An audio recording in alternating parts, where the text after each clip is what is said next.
क्या आपने कभी सोचा है कि अगर चांद की मिट्टी को धरती पर लाकर उस पर कोई बीज बोया जाए तो क्या उसमें पौधा उग सकता है? धरती पर तो मिट्टी की कई किस्में होती हैं, कहीं काली, कहीं लाल, कहीं रेतीली। लेकिन चांद की मिट्टी वो कैसी होती है और क्या वो लाइफ को सपोर्ट कर सकती है? जरा इमेजिन कीजिए, आप चांद की सतह पर हो, नीचे सूखी ग्रे रंग की जमीन है और ब्लैक कलर के आसमान में न हवा है न बादल, बस एब्सोल्यूट साइलेंस। आप झुकते हो और ग्लव्स उतारकर सामने दिख रही मिट्टी की चट्टान को उठा लेते हो। अब सवाल ये है, मून की मिट्टी को अनकवर्ड हाथों से टच करने के बाद आपके हाथों पर इसका क्या असर होने वाला है? दोस्तों, आज का ये टॉपिक सिर्फ साइंस नहीं है, ये क्यूरियोसिटी है, नॉलेज है और थ्रिल भी है। धरती की मिट्टी सॉफ्ट होती है, उसमें पानी होता है, हवा होती है, माइक्रो ऑर्गेनिजम्स होते हैं। बेसिकली ये जिंदा मिट्टी है। अगर आप उसे हाथ में लो तो ठंडी लगती है और उसकी खुशबू होती है। लेकिन मून की मिट्टी, ना पानी, ना हवा, ना लाइफ। वो बनी है अरबों साल के माइक्रो मीटेओराइट इम्पैक्ट से। हर बार जब कोई छोटा एस्ट्रॉइड या स्पेस रॉक मून से टकराता है तो वो उसकी सतह को क्रश करके और भी फाइन पार्टिकल्स बना देता है। ये प्रोसेस बिलियंस ऑफ ईयर्स तक चलती रही और नतीजा मून की सतह पर बनी एक पतली लेकिन बेहद खतरनाक परत बन चुकी है। मून की मिट्टी ना तो सॉफ्ट है न ही प्लेन, वो एक्चुअली माइक्रोस्कोपिक ग्लास के टुकड़ों से बनी है। हर पार्टिकल शार्प होता है, जैसे सैंडपेपर या टूटा हुआ कांच। इसलिए जब एस्ट्रोनॉट्स ने इसे हैंडल किया तो उनके सूट्स तक फटने लगे थे। अब चलते हैं 1969 की ओर। Apollo 11 mission. नील आर्मस्ट्रॉन्ग और बज ऑल्ड्रिन ने पहली बार चांद पर कदम रखा। उन्होंने मून की मिट्टी को कलेक्ट किया और उस पर चलने की कोशिश की। शुरू में सब नॉर्मल लगा, लेकिन फिर प्रॉब्लम शुरुआत हुई। मून की धूल suits, gloves, helmets, tools literally हर जगह चिपक गई। ये इतनी फाइन थी कि वैक्यूम में भी डिटैच नहीं हो रही थी। जब वो वापस स्पेसशिप के अंदर आए तो पूरे मॉड्यूल में वही धूल फैल गई और फिर एक अजीब सी स्मेल महसूस हुई। बज ऑल्ड्रिन ने बाद में कहा था, it smells like burnt gun powder. ये मिट्टी जो हवा और पानी के बिना बनी है, वो जली हुई बारूद जैसी स्मेल देती है। यहीं से साइंटिस्ट्स अलर्ट हो गए।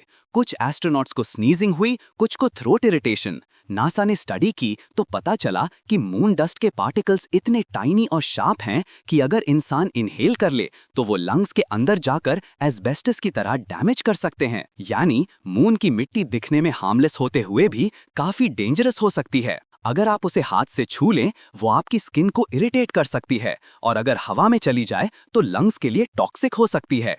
अब सवाल ये है कि मून की मिट्टी इतनी डेंजरस कैसे बन गई? इसके लिए हमें करीब 4-4.5 बिलियन साल पीछे जाना पड़ेगा। उस वक्त अर्थ मोल्टन लावा से भरी हुई थी। एक प्लैनेट साइज्ड ऑब्जेक्ट थेया अर्थ से टकराया। उस टक्कर में निकला पिघला हुआ मटेरियल स्पेस में फैल गया, जो बाद में ठंडा होकर धरती का मून बन गया। यानी मून की मिट्टी बेसिकली अर्थ के ही टुकड़े हैं। बस फर्क ये कि मून के पास एटमॉस्फेयर नहीं है, ना हवा, ना बारिश, ना नमी। इसलिए जो भी पत्थर वहां टूटते हैं वो बिलियंस ऑफ ईयर्स तक वैसे ही शार्प और अनटच रहते हैं।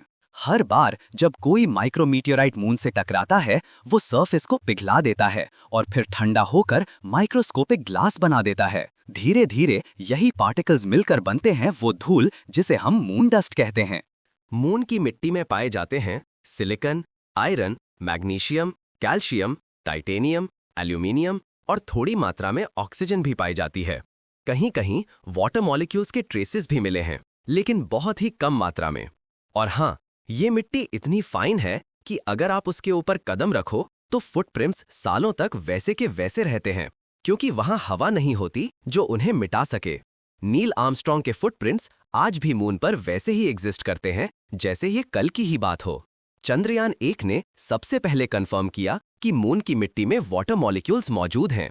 उसने मून के पोल्स पर फ्रोजन वाटर डिटेक्ट किया, जो एक हिस्टोरिक डिस्कवरी थी। फिर चंद्रयान 2 ने मिनरल्स का डिटेल्ड मैप बनाया, कहां-कहां आयरन ज्यादा है, कहां टाइटेनियम। इससे हमें समझ आया कि मून की मिट्टी एनर्जी प्रोडक्शन और कंस्ट्रक्शन में काम आ सकती है। और चंद्रयान 3 ने सॉफ्ट लैंडिंग के बाद एनालाइज किया कि मून की सरफेस कितनी रफ और पाउडरी है। उसके सेंसर्स ने बताया कि मिट्टी में सल्फर, एल्यूमिनियम और कैल्शियम की मात्रा ज्यादा है, जो बिल्डिंग मटेरियल्स के लिए आइडियल हो सकते हैं। भविष्य में जब इंसान मून पर बेस बनाएंगे तो ब्रिक्स और सीमेंट धरती से ले जाना ऑलमोस्ट इम्पॉसिबल होगा। तो साइंटिस्ट ने आइडिया निकाला कि क्यों ना मून की मिट्टी से ही मून पर बेस बनाए जाएं।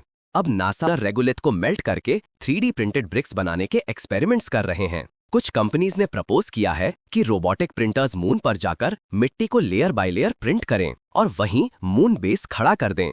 सो वही मिट्टी जो कभी टॉक्सिक लग रही थी अब फ्यूचर एस्ट्रोनॉट्स की लाइफ सेवर बन सकती है। लेकिन अगर इस मिट्टी को आप हाथ से टच कर लें तो ये आपकी स्किन में माइक्रो कट्स बना सकती है और अगर सांस के साथ अंदर चली जाए तो लंग्स में परमानेंट स्कार्स छोड़ सकती है। अपोलो मिशंस के कई एस्ट्रोनॉट्स ने रिपोर्ट किया कि मून डस्ट ने उनके नोजेस और थ्रोट्स को इरिटेट किया। कईयों को हे फीवर जैसे रिएक्शंस हुए, कुछ को सिर दर्द, कुछ को खांसी।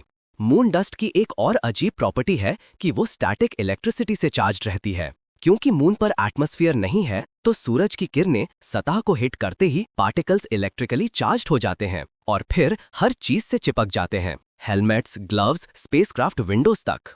अब एक और इंटरेस्टिंग सवाल, क्या मून की मिट्टी पर पौधे उग सकते हैं? अगर हम धरती पर लाई गई मून की मिट्टी पर पौधे उगाने की कोशिश करें तो कई चैलेंजेस सामने आएंगे। इस मिट्टी में ऑर्गेनिक मैटर नहीं होते हैं, न ही पानी रोक कर रखने की क्षमता होती है और इसके कांच जैसे कण पौधों की जड़ों को नुकसान पहुंचा सकते हैं। कुछ एलिमेंट्स टॉक्सिक भी हो सकते हैं और पीएच लेवल भी अनुकूल नहीं होता। इसलिए साइंटिस्ट्स को इसमें ऑर्गेनिक कॉम्पोस्ट, न्यूट्रिएंट्स और माइक्रोब्स मिलाने पड़ते हैं। लैब एक्सपेरिमेंट्स में कुछ सीड्स अंकुरित तो हुए हैं लेकिन बिना सुधार के उनकी ग्रोथ बहुत सीमित रही। इसलिए भविष्य में खेती के लिए इस मिट्टी को मॉडिफाई करना होगा या हाइब्रिड सिस्टम्स जैसे अपनाने होंगे।